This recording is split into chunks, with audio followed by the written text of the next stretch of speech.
အားလုံးပဲမင်္ဂလာပါဗျ I love football season ရနေကြိုဆိုလိုက်ပါတယ် season နဲ့မတင်ဆက်ရတာလည်းကြာပြီဗျအခုမအားနေလို့ပေါ့နော်မအားတာရဲ့ဟိုကျမရေးချင်နေရတော့ဘောလုံးမွေးကြောင်းနဲ့ပြောဝင်တဲ့တိတ်လည်းဖီးမလာတာလည်းပေါ့နော်စင်အခုတော့ကမ္ဘာဖလားကြီးမှာ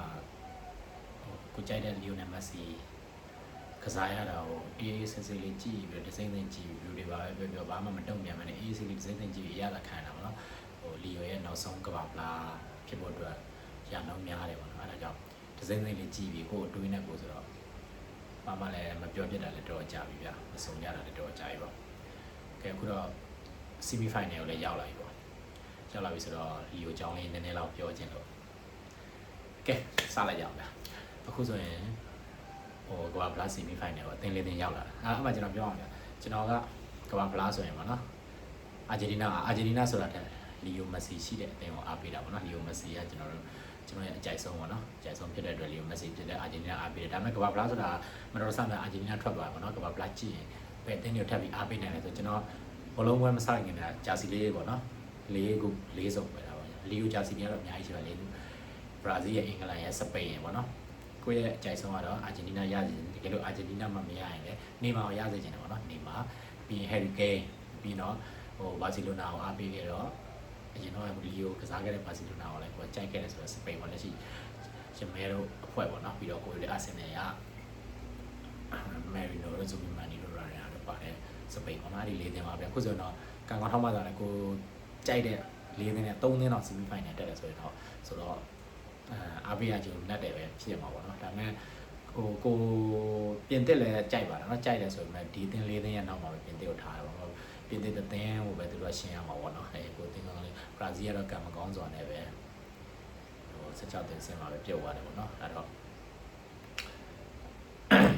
ဘရာဇီးမရှိတော့ပေမဲ့ကိုအင်္ဂလန်စပိန်အာဂျင်တီနာတို့ semi final ကိုတက်လာပြီးတော့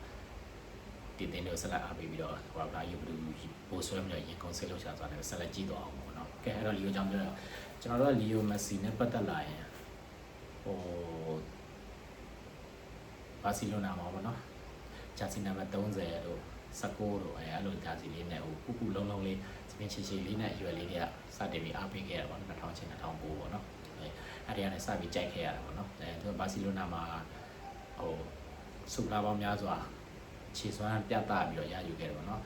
်သူဘယ်လိုအချိန်မျိုးမှမဆိုလီယိုမက်ဆီကဘာစီလိုနာအတွက်ဆိုရင်အကောင်းဆုံးကစားတယ်စူပလာတွေလည်းရခဲ့တယ်အဲ့တော့လူတွေကတော့ပြောကြတာဒီကောင်ကဘာစီလိုနာမှာပဲကောင်းတာပေါ့နော်စားပြီးတော့အင်ဒီစတာတို့ကြောင့်ကောင်းတယ်ပေါ့နော်အဲ့တော့ဒါပေမဲ့ဒါလည်းကိစ္စမရှိပါဘူးပြောတဲ့လူတွေပဲသူကအဲ့ဒီချိန်မှာအာဂျင်တီနာလက်ရွေးစင်အသင်းအတွက်ဘာမှလည်းမလုပ်ပြနိုင်ခဲ့ဘူးเนาะဒါပေမဲ့သူကတော့အိုလံပစ်မှာရဘူးတဲ့လူငယ်20လူငယ်မှာချန်ပီယံဖြစ်ဘူးတဲ့အိုလံပစ်မှာဘေဂျင်းအိုလံပစ်မှာရွှေစိတ်ရဘူးတဲ့ထားလိုက်ပါတော့ဒါတော့အသင်းကြီးမွန်တဲ့လူတွေကတော့ထိုးကြတာပေါ့နော်မက်ဆီကစာပြီးတော့အင်ဒီစတာတို့ရှိလို့လားဖြစ်လာပါဒါပေမဲ့စာပြီးတော့အင်ဒီစီကိုခက်လွန်နေမာတို့ဆော်ရတို့နဲ့လည်းမက်ဆီကဘာစီလိုနာအဆင်ပြေနေတော့မဲ့ဒါပေမဲ့အာဂျင်တီနာမှာကျတော့ final တက်လိုက်ရှုံးလိုက်ဟိုချီလီကို2ကြိမ်တော့ပေါ့နော် final တက်ပြီးတော့ကိုပါအမေရိကမှာရှုံးတယ်နောက်2014မှာကမ္ဘာဖလားမှာ final မှာဂျာမနီကိုရှုံးပြီး2018မှာလည်းဒုတိယဆင်းတော့နေထွက်ရတာပေါ့နော်ဟိုဒုတိယဆင်းပြင်သစ်နဲ့တွေ့ပြီးတော့ထွက်သွားတာပါလေရှိတယ်ပေါ့နော်အဲ့တော့လီယိုနယ်မက်ဆီကအသင်းအတွက်ဟိုချန်ပီယံဆုပေါ့နော်အာဂျင်တီနာအတွက်နိုင်ငံအသင်းအတွက်ဘာမှမလုပ်ပြနိုင်ဘူးပေါ့နော်အဲ့လိုမျိုးတွေပြောလဲအဲ့ချိန်တွေကကိုဒီမှာဟိုမက်ဆီရဲ့ငိုတဲ့ပုံကြီးတွေနဲ့ထိုးကြတာပေါ့နော်ဒီလိုပဲဟိုအေးပေါ့လောကဖိုင်နေချင်းကြစားတယ်ဒါပေမဲ့ကိုရီးယားမှာခံချင်းမခံတာဖြစ်ပြီဘယ်လိုမှလည်းပြင်မတင်ပါဘူးကိုကြိုက်လို့ကိုအားပေးခဲ့တဲ့လူတယောက်အတွက်ဒါကမ္ဘာပေါ်မှာဒီလူသားပြီးတာကိုဒီအတွက်အကြိုက်ဆုံးနှစ်သက်ဆုံးအကောင်းဆုံးလို့သတ်မှတ်ထားတာပေါ့နော်အဲအဲ့တော့ဆက်လက်ပြီးအားပေးနေလို့အမှကန်ကြမှာအလဲပြောင်းတစ်ခုဖြစ်လာ2021ပေါ့နော်2020ကိုပါအမေရိကဗလာမှာခိုးခဲ့လာပြီပေါ့နော်ကိုပါအမေရိကဗလာမှာလီယိုနယ်မက်ဆီရဲ့အသင်းကအင်ဂျင်ဘရာဇီးကိုဒီမာရီယာရဲ့ဂိုးနဲ့1-0ဆိုပြီးနိုင်ရပြီးတော့ဒီပြလီယိုနယ်စကွလာကြီးနဲ့ပေါ့နော်အခုလက်ရှိဒီပြကြီးနဲ့ပေါ့နော်ဟာမှာနိုင်ရပြီးတော့အာဂျင်တီနာအတွက်ပထမဆုံးချန်ပီယံဆုကိုလီယိုနယ်မက်ဆီရယူပေးလိုက်ပြီးအဲ့ဒီချိန်မှာလည်းသူ့ကိုနိုင်ငံသင်းနဲ့ဘာမှမလုပ်ပြနိုင်ဘူးဆိုတဲ့အတန်တွေတော့တစုံစတိတ်ဆိတ်သွားတယ်ပေါ့နော်အဲ့အနေစာပြီးလီယိုနယ်မက်ဆီကချန်ပီယံဆုရရှိပြီးအာဂျင်တီနာနဲ့ဆက်လက်ပြီးတော့2022ကာတာကဘာလာကြီးလည်းရောက်လာပါတယ်အဲ့ချိန်မှာတော့ကိုရီးယားကမက်ဆီကိုကဘာဖလားကိုရစေခြင်းတယ်ဘာဖြစ်လို့လဲဆိုတော့သူ့ဘဝမှာလိုအပ်နေတာကဘာဖလားပဲရှိသမျှဆုအားလုံးကိုမက်ဆီကသိမ့်ပိုက်ပြီးခြေစွမ်းနေလဲ တက်သေးပြပြီးဘာမှမလိုတော့ဘူးဒါပေမဲ့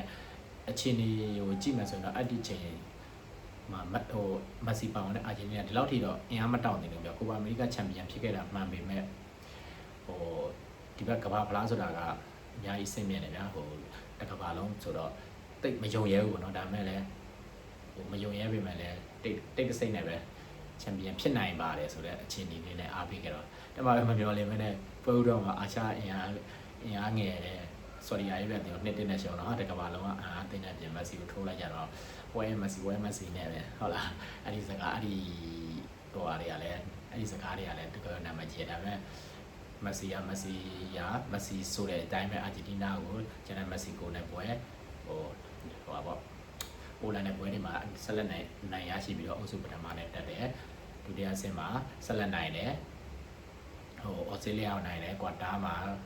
နယ်သာလန်ဆီမီမှာခရိုအေးရှားရဲ့စတဲ့ဖိုင်နယ်မှာပြင်သစ်နဲ့တွေ့တော့ပြင်သစ်နဲ့တွေ့ပြီးတော့နှစ်ခုဆောင်ကနေနှစ်ခုချိန်မှာပဲအသေးအတန်ပေါ့နော်စိတ်လုံးချရင်ခုန်စွာနဲ့ပဲနောက်ဆုံးပက်နယ်တီဆုံးပြတ်နေအာဂျင်တီးနားလီယိုနယ်မက်ဆီရဲ့အာဂျင်တီးနားကကမ္ဘာဖလားဆုရည်ကိုထိုက်တန်ကိုင်မြောက်သွားခဲ့နိုင်ပြီဖြစ်ပါတယ်ကမ္ဘာဖလားမှာရွှေဘုံလုံးစုပေါ့နော်ဂိုလ်ဒန်ဘောကတော့မက်ဆီက2ကြိမ်တော့ရဘူးလေဗျ2014မှာလည်း1ကြိမ်ရဘူးတယ်အခု2022မှာ1ကြိမ်ရဘူးတယ်ဆိုတော့မက်ဆီအတွက်တော့အားရအားလုံးပြည့်စုံသွားပြီပေါ့နော်အဲ့တော့မက်ဆီက2022ကမ္ဘာဖလားရပြီးတော့ဆက်လက်ပြီးတော့ဒီအသင်းကလည်းလုံးဝဆက်ပြီးအရှိန်ကောင်းနေတာပေါ့နော်2025ကိုပါအမေရိကမှာထပ်ပြီးတော့ချန်ပီယံထပ်ဖြစ်တယ်ဗျအဲ့တော့ဘတ်တူဘတ်ချန်ပီယံဖြစ်တယ်ဆိုတော့မက်ဆီကနိုင်ငံတွေအတွက်ဖလား3လုံးတော့ရယူသွားနိုင်ပါဒီကြားထဲမှာအီတလီနဲ့ကန်တဲ့ဖလားတွေပါတယ်ထားလိုက်ပါအောင်ဗျအဲ့ဒါတွေကတော့ခဏထားလိုက်အောင်အဲ့လိုဖလားတွေထည့်မတွက်သေးဘူးဖလားကြီးပေါ့နော်အဲ့မှာ3လုံးတော့ယူလာပြီဆိုတော့မက်ဆီတို့အားလုံးပြည့်စုံသွားပြီပြီးတော့အင်တာမီယာမှာလည်းသူပွဲတွေဆောင်ကျင်မက်ဆီကတောင်းတလည်း AC လေးကန်တယ်မက်ဆီတို့ဖလားတွေပါတယ်လည်းကျွန်တော်တို့ကတိတ်မမျှော်လင့်တော့ဗျမက်ဆီဘောလုံးကစားနေတာကိုပဲကြည့်ချင်တယ်ဘောလုံးကမှမက်ဆီရှိနေရင်ဘာလုပ်ပြမလဲဘာမလုပ်ပြမလဲဆိုရင်ခုန်စိတ်လို့ရှော့တာနဲ့ကြည့်ရတဲ့အရာတာကျွန်တော်တို့မက်ဆီကိုချစ်တဲ့လူတွေကပို့ပြီးနားလဲတာဗျသူဘာလုပ်ပြနိုင်လဲဘာလုပ်ပြနိုင်လဲဆိုတာကိုစောင့်ကြည့်နေတာပေါ့နော်စောင့်ကြည့်ရင်းနဲ့အရာတာတစ်မျိုးပေါ့နော်အဲ့လိုဖြစ်နေတာအဲ့တော့အခု2026ကကမ္ဘာဖလားမှာလည်းမက်ဆီကိုတက်နေလောက်ပွဲများများကစားကြတယ်အာဂျင်တီးနားရဲ့လက်ရှိစုဖွဲ့မှုပေါ့နော်လူဟောင်းတွေလူသစ်တွေပါလာဆိုမဲ့လူဒီမာရီယာတို့တို့လို့တကယ်ဒိန်ဂျာပေါ့နော်တကယ်ကစားသမားတွေအနားယူပြီးအမန်ဒါတို့လူငယ်တွေခြေတက်လေးတွေပေါ့နော်အများကြီးပေါ့နော်စင်မျိုးနီတို့လို့နီကိုပတ်တို့လို့ကစားသမားတွေအများကြီးပါလာပြီးတော့အော်တာမန်နီယာခြေတက်ကြီးလို့ကြောက်တယ်သူငယ်မှာတော့မာတီနက်နဲ့ရိုမဲရိုပေါ့အဓိကပြဿနာအဲ့ဒါပဲဗျလက်ရှိအာဂျင်တီးနားပြဿနာအရင်အော်တာမန်နီနဲ့ရိုမဲရိုတော့မာတီနက်နဲ့ရိုမဲရိုတို့ရအဆင်မပြေဘူးလို့ကျွန်တော်တို့ထင်တယ်ပါအဲ့တော့ဒါတော့အာဂျင်တီးနားခြေဆိုတော့ကျွန်တော်တို့ကမက်ဆီကိုတက်နိုင်တယ်လို့ပေါ့နော်ပွဲများများကစားတာကိုကြည့်ချင်တာပွဲများများကစားတာကြည့်ပြီးတော့နိုင်တာရှုံးတာတဲ့သူပွဲထဲမှာရှိသူရဲ့လှုပ်ရှားမှုသူပွဲထဲမှာဘယ်လိုကစားလဲဘယ်လိုစိတ်လှုပ်ရှားမှုတွေဘယ်လိုရင်ခုန်မှုတွေပြီးမဲ့ဆိုတော့စောင့်ကြည့်ခြင်းတယ်ပေါ့နော်ဒီကမ္ဘာဖလားမှာတောင်းဒါပေမဲ့လူဆိုတာတော့လောဘတာရှိတာပေါ့နော်ဖြစ်နိုင်တော့ဖလားလို့ကျင်တာပေါ့ဒါပေမဲ့ဖလားမရလဲဘာမှမဖြစ်ဘူးဒါပေမဲ့မက်ဆီပွဲများများကစားတာကိုတော့မြင်နေတယ်စောစီအိမ်ပြန်ရတဲ့စားအဲ့လိုမျိုးကြည့်တယ်ကိုကောင်ကလည်းမလဲဘူးကစပြီဆိုတာနဲ့ပဲ hat trick တွေသွင်းပြီးတော့မယုံနိုင်တော့အောင်သူ့ကိုအားပေးတဲ့ပြည်သက်တွေစိတ်မပြတ်အောင်စပြီးလုံးပြပါတယ် hat trick သွင်းတယ်2ဂိုးသွင်းတယ်နော်အခုဆိုရင်ကမ္ဘာဖလား quarter final တွေပြီးမှမက်ဆီက8ဂိုးကိုဖန်နေလို့2ကြိမ်နဲ့ပေါ့နော်အမဘေနဲ့တူပေါ့နော်8ဂိုးသွင်းပြီးတော့ရွှေဖနက်ဆုအတွက်တော့မျှော်လင့်ချက်တောင်လာရှိလိုက်သေးတယ်ပေါ့နော်မက်ဆီကထားပါတော့အဲ့တော့ကျွန်တော်တို့အခုဆိုရင်မက်ဆီကိုပွဲများများကြည့်ကျင်တဲ့စင်တာပြေးသွားတယ်ပေါ့နော်အခုဆိုရင် semi final တက်ပြီးဖြစ်တဲ့အတွက်ဘာဖြစ်နောက်နှစ်ပွဲတော့ကြည့်အောင်မရှုံးသေးတယ်ဖြစ်နိုင်ရင် final ကြည့်ရမယ်ရှုံးရင်တတိယလူပဲကြည့်အဲ့တော့မက်ဆီရဲ့ခြေစွမ်းတို့ကျွန်တော်တို့ဆက်လက်ဆောင်ကြည့်ပြီးတော့ရင်ခုန်အောင်ပေါ့နော်ရေးကြီးတဲ့အကြောင်းဆိုရင်အာဂျင်တီးနားအတွက်မော်ဝင်တဲ့ခြေစွမ်းအနေနဲ့လောက်ပြနိုင်တာမက်ဆီပါပဲဘလောက်ပဲညံပြင်းနေတဲ့အချိန်မှာလည်းဖြစ်မက်ဆီကအခိုက်အတန့်လေးတစ်ခုကနေ momentum လေးတစ်ခုကနေပြီးတော့အချက်ကလေးလောက်ပြနိုင်တဲ့ပွဲအဖြစ်ကိုပြောင်းလဲနိုင်တဲ့ကစားသမားမျိုးအဲ့တော့ပေးသက်တွေကလည်းမက်ဆီဘာလို့ပြမလဲဆိုတော့ကိုယ်နဲ့မှတွားရောက်ကြီးစုတဲ့သူတွေရှိတယ်ကျွန်တော်တို့လိုအလုံးမအားတဲ့ကြားတော့ပုံလေးနဲ့ခိုးကြည့်ရမျိုးတွေလည်းရှိတဲ့လူလည်းအများကြီးဖြစ်မှာပါအဲ့တော့အပြင်မှာဘယ်လိုလဲဖြစ်ဘယ်လိုကောင်းတယ်ဘောကကောင်းတယ်မက်ဆီကတိုင်ရတော့ဘာဖြစ်နေညာပဲဘယ်လိုပဲပြောဒါကျွန်တော်တို့ကတော့ကိုမက်ဆီဆိုကျွန်တော်တို့မျောလင့်ထားတယ်လို့ပေါ့နော်10ပွဲဟိုဖလားမှာအများဆုံး10ပွဲကစားမယ်အခု10ပွဲထိမက်ဆီခြေစွမ်းကိုကြည့်ရမယ်အခု6ပွဲကစားပြီးမှ8ဂိုးသွင်း2ဂိုးဖန်နေဆိုတော့မက်ဆီရဲ့ခြေစွမ်းကျွန်တော်ငယ်မငယ်သေးပြန်တယ်လို့ဆိုတော့ဖြစ်နေတော့ကျွန်တော်မက်ဆီဖန်တွေအတွက်တော့လုံးဝအားရစရာပဲဗျာအဲ့တော့ဘာဖြစ်ကျွန်တော်တို့မက်ဆီကိုကဲအင်္ဂလန်နဲ့တွေ့မယ်အင်္ဂလန်နဲ့အာဂျင်တီးနားနဲ့ဆိုတော့ ကျွန်တော်တို့ကတော့ဝင်ပဲဗျာဟိုမက်ဆီကို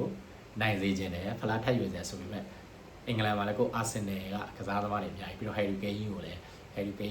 ဟိုစူပလာတစ်ခုတော့နားမြူရင်ရသွားစေခြင်းနဲ့စိတ်လည်းရှိတဲ့အတွက်ဒီနှစ်သင်းကဘယ်လိုပဲနိုင်ပေါ့တော်တော်ကြည့်လို့ကောင်းပါဗျပြီးတော့ကိုပဲသင်းအားပေးရမှန်းတော့မသိဘူးဒါပေမဲ့ဘာလဲဆိုတော့လီယိုပါတဲ့ဘက်ကတော့ဟိုကိုစိတ်ကတော့လီယိုပါတဲ့ဘက်ကိုလေးတာပါပဲဗျအဲ့တော့တစ်ဖက်ကစပိန်နဲ့ပြင်သစ်ဘယ်လိုပဲနိုင်လာဒီဘက်ကအင်္ဂလန်နဲ့အာဂျင်တီးနားနိုင်တဲ့လူနဲ့တွေ့မှာနော်ဘယ်လိုပဲဖြစ်လက်ရှိချိန်မှာဒီ၄သင်းမှာအင်အားကောင်းတော့ဟိုဆလီဗာတို့ပေါ့နော်ဆလီဗာတို့ပါတဲ့အမ်ဘပေတို့ဒမ်ဘီလီဟိုလီဆေတို့တိုက်စစ်စွမ်းဆောင်မှုတွေနဲ့ပြင်သစ်တင်းကတော့ကျန်တဲ့၃နှစ်ထက်နည်းနည်းလေးတာတာပေါ့နော်ဒါပေမဲ့ဒီစင်းကိုရောက်လာပြီဆိုဘယ်တင်းမှာတော့ထင်သေးလို့မရဘူးဗျအဲနည်းနည်းတစ်ချက်မှားတာနဲ့ခံသွားမှချင်းနေမျိုးတွေပဲနော်နည်းလေးတာတယ်ဆိုရင်ကျွန်တော်တို့ဟိုဘက်မှာလည်းဟိုနောက်ကြဘိုင်းမှာဝင်လာပြီးတော့အနိုင်ကိုတွေသွင်းသွားတယ်ကျွန်တော်တို့ရဲ့ချစ်တော်ကြီးမီကေမဲရီတို့စပိန်များလည်း short တက်လို့မရဘူးပေါ့နော်အဲ့တော့သူတို့နှစ်တင်းထိတ်တိုက်တွေ့တာလည်းတကယ်ပွဲကြီးပွဲကောင်းပဲဖြစ်မှာအဲ့တော့ဟိုအပလိုက်လည်းပြီးဆုံးဖို့ကလည်းနီးလာပြီအဲ့တော့ဘယ်လိုပြောပါကျွန်တော်ပြောရှင်စွာနဲ့ပဲလီယိုမက်ဆီရဲ့မော်ဝင်ခြေစွမ်းတွေကိုကြည့်ရဖို့လဲတိတ်မကြံတော့နှစ်ပွဲလောက်ပဲရှိတော့တယ်ဗောနောက်ထပ်ဒီနိုင်ငံအသင်းမှာကစားမလားမကစားမလားဆိုတာတော့ဟိုမသိရသေးဘူးလက်ရှိမှာကျွန်တော်တို့မျှော်လင့်စာကောင်းဆုံးဒီလက်ရှိကမ္ဘာ့ဖလားကြီးမှာလီယိုနယ်မက်ဆီကစားဖို့တက်ပွဲနှစ်ပွဲကြံသေးတယ်အဲ့ဒီပွဲကိုကျွန်တော်ရင်ခုန်စိတ်လှုပ်ရှားစွာနဲ့မက်ဆီရဲ့မော်ဝင်ခြေစွမ်းတွေကိုအားပါရကြီးကြည့်စုကြတော့မယ်အဲ့တော့မက်ဆီရဲ့မော်ဝင်ခြေစွမ်းတွေကိုမော်ဝင်ခိုက်တန့်တွေကိုငငယ်လေးတွေကကြည့်ရှုကြည့်ပြလာတဲ့ကျွန်တော်တို့အတွက်မက်ဆီရဲ့နောက်ဆုံးအချိန်မိဘဖြစ်နေတဲ့မော်ဝင်ခြေစွမ်းမော်ဝင်ခိုက်တန့်တွေကိုလည်းဆက်လက်ကြည့်ရှုအားပေးပြီးတော့ကျွန်တော်ကတော့အာဂျင်တီးနားကိုဆက်ပြီးတော့အားပေးသွားမှာဖြစ်ပါတယ်အားလုံးကိုကျေးဇူးတင်ပါတယ်